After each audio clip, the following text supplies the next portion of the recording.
After we use Pythagorean Theorem on a number of things, we're going to look at what's called a special right triangles. Special right triangles. What makes them special is that we can actually go shortcut. We can do a shortcut. Instead of using Pythagorean Theorem, we can jump straight to a shortcut. All right. So our goal, we're going to use properties of special right triangles in order to find side lengths primarily. So by way of introduction, let's use Pythagorean Theorem in this diagram, or excuse me, for this. And what we're going to do is try to find out what the hypotenuse is. The hypotenuse is x right here. So if I were to sketch this out real quick, I have a right triangle that looks like this. Both of these are 10. Here's my right triangle, and I want to try to find out what x is right there. Now using Pythagorean Theorem, I can say 10 squared plus 10 squared equals x squared. Combine these, or I'm going to multiply out, and then I'll combine them in just a moment. That says 100. And now I get 200 equals x squared. When I take the square root of both sides, I will save the work for you to do. I'm just going to jump straight to the simplified form, 10 radical 2. So of course, as mathematicians, we want to start looking for a pattern. What pattern do we see? If I have, notice this is also known as an isosceles right triangle. An isosceles right triangle. If I have a 10, 10, what's the third side going to be? Let's take that exact pattern and see if we can replicate it over here. Please take a moment to solve for x in this second one here. It's like, oh, that street? When we solve this triangle, the hypotenuse for this triangle here, notice what we end up getting, 3 radical 2. So as mathematicians, we want to look for a pattern here. So notice if I have what's called a 45, 45, 90 triangle, and please let's go ahead and write a synonymous term there. It's not just a 45, 45, 90. It's also known as an isosceles right triangle. And there we go. So when I say this is a 45, 45, 90 triangle, let's be clear about what we're saying by that. This angle here is 45 degrees. This acute angle here is 45 degrees. And of course, this one here is a 90. It doesn't have to be called that. Like I said, it could be called an isosceles right triangle. So here's the moral of the story. And we can write this as a theorem, but rather, I'm going to write it as a place for you to start. If you have a 45, 45, 90 triangle, and you know the leg, the length of the leg, what you have to do is multiply that leg by the square root of 2. And you get the hypotenuse. That's it. So let's take a gander and try one of these problems down here. Notice this problem here. Please make a change on this one. I'm going to scratch out the x there, the 15, and call that one x. And down here, I'm going to call this one 5. So in this case, I know the leg of a 45, 45, 90 triangle. So the only thing I have to do, according to this theorem, is I need to multiply by radical 2. That's it. That will get me the hypotenuse. So x is equal to 5 radical 2. I'm done. Notice you can do Pythagorean Theorem if you're sadomasochistic. If you like to do it the long way, you can do 5 squared plus 5 squared equals x squared, blah, blah, blah, blah, blah, blah, blah. Or just multiply by radical 2. That's it. By the way, just to give perspective, a 45, 45, 90 triangle is essentially a square. Here we have a square. And if you cut that square in half diagonally, that's your 45, 45, 90 triangle there. So it's half a square. The second starting point is not if we know the leg, but what if we know the length of the hypotenuse? Well, what do we have to do? Well, I can show you the math for this, but really the secret is what we have to do is divide by 2 and multiply by radical 2. Or another way to say that is multiply by radical 2 over 2. And what will that give me? That will find me the length of the leg. So a separate starting point here is, since this right here is my hypotenuse, all I have to do to get back to the leg is multiply by radical 2 over 2. And we say, oh, that's very simple. All we have to do is attach a radical 2 and divide by 2. We don't have to simplify any further. We don't have to multiply. We don't have to divide. I can punch this into a calculator real quick to get an approximate value, but this right here would be the exact answer. Just to verify, to know that I'm not crazy, if I were to approximate this using my calculator, I get about 10.6 for the sides there, and I know that's a reasonable answer because my answer has to be less than the 15 here, and so 10.6 makes sense for those. Generally speaking, it's going to ask you to leave it in radical form, so this is my radical form here. If it doesn't say radical form, then either one is acceptable, but you should be fairly fluent with both of them. Now please take a moment to attack, kill, destroy, practice 1. Just to show you here, to get to the leg, we have to multiply by radical 2, divide by 2. So my answer is 10 radical 2 over 2, but notice that I can reduce the 10 and the 2 to get 5. So officially, the simplified answer here is 5 radical 2. The approximate answer is 7.07. But again, 5 radical 2 is the more precise answer, and that's probably where we'll stop. But if it doesn't say how to leave it, either one is acceptable. So notice this. Since 10, the hypotenuse is even, it's going to simplify. 10 divided by 2 is 5, and attach a radical 2. Up here, the 15 was not even, so I kept it as is. 15 radical 2 over 2. The next thing we're going to look at, and we'll do a few problems of these.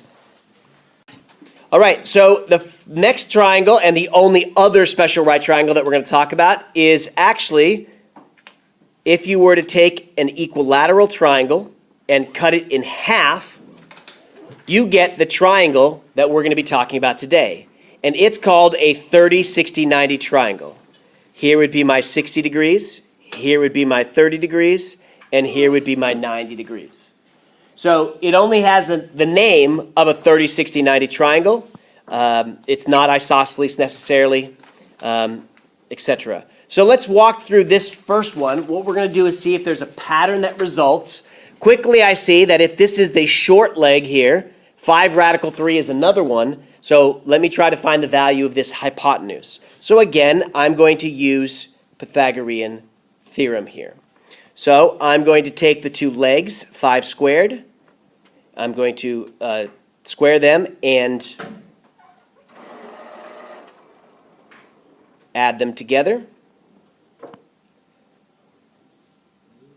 Some of you may recall that when I have a square of the radical here, this square right here needs to go into both terms because of the product. So now 25, then I get 25 times 3. Again, let me walk slow through that. The square root of 3 squared is 3. It just goes away because the root is the inverse of the square, and then 5 squared is 25. Now I'm going to bring down the x equals, or the x squared equals. I can multiply and add together. This is 75, and that's 25. So that ends up being 100 equals x squared. And now when I take the square root of los dos lados, I get x is 10. So just to see the pattern up here, I'm going to rewrite the 3. I have a 5. I have a 5 radical 3. And I have a 10. So that is a 10, sorry. Okay, so now what we can do is start looking at a pattern. If we get this to be 20, what pattern is established? 10 radical 3, 20. This one over here, 5 radical 3, and 10. So let's look at the very first shortcut here. Notice this one starts in the middle, and it starts here. If you know the shorter leg, so in this case, it would be like I know this guy right here, the shorter leg right there. All you have to do is you multiply by radical 3, and that'll give you the long leg. Going in the other direction, if I multiply by 2, I get the hypotenuse. So starting with the shorter leg, if I multiply by 2, I get the hypotenuse. From the shorter leg, I multiply by radical 3, I get the long leg. So let's do an example down here, and let's label these accordingly. This one is my short leg. This one over here is my long leg. And this one over here is my hypotenuse. So I know my short leg. So according to the arrows, all I have to do is take this and double it to get to the hypotenuse. That's it. Double it to get to the hypotenuse. So that means y is 24. You don't really have to show work if you use the shortcuts. Now the other one says, once you have the short leg, all you have to do is take the short leg, multiply by radical 3, and that'll get the answer for the long leg, 12 radical 3. Now let's try it from a slightly different perspective, because life isn't always that simple where we're given the shorter leg. We might be given the long leg. So here is the pattern to take. If you know the long leg, then you have to multiply by radical 3 over 3 to get the short leg. And then from there, you double it. So let's walk through this one here. I know the long leg right here, so this one's my long leg. So it says to me, I take this right here, I multiply by radical 3 over 3 to get x, my long or my short leg. So 12 times radical 3 divided by 3. Now I notice what can reduce. The 12 divided by 3, so my final answer is 4 radical 3. That's the value of x, 4 radical 3. Now, technically, I'm going back to the original. Now that I know the short leg, I need to multiply by 2 to get the hypotenuse, which is the same here. I now know my short leg here, so I multiply by 2 to get the hypotenuse. So down here, my short leg is this. So when you double this, I just have to double the 4, that's all. So there's really no work at this point. 8 radical 3 is my answer. Again, 4 times 2 is 8, and the radical 3 stays as is. And the last thing we might be given, they might tell us the hypotenuse. And this one's nice because the hypotenuse is just twice the size of the short leg. So if we divide, we get to the short leg. And then from the short leg, we multiply by radical 3. So that's what we're going to do in this case. This one here is my hypotenuse. So to go from here to the short leg, I'm going to divide by 2. So x is equal to 3. Now to get from the short leg to the long leg, all you do is multiply by radical 3. So y is 3 radical 3. And that is it.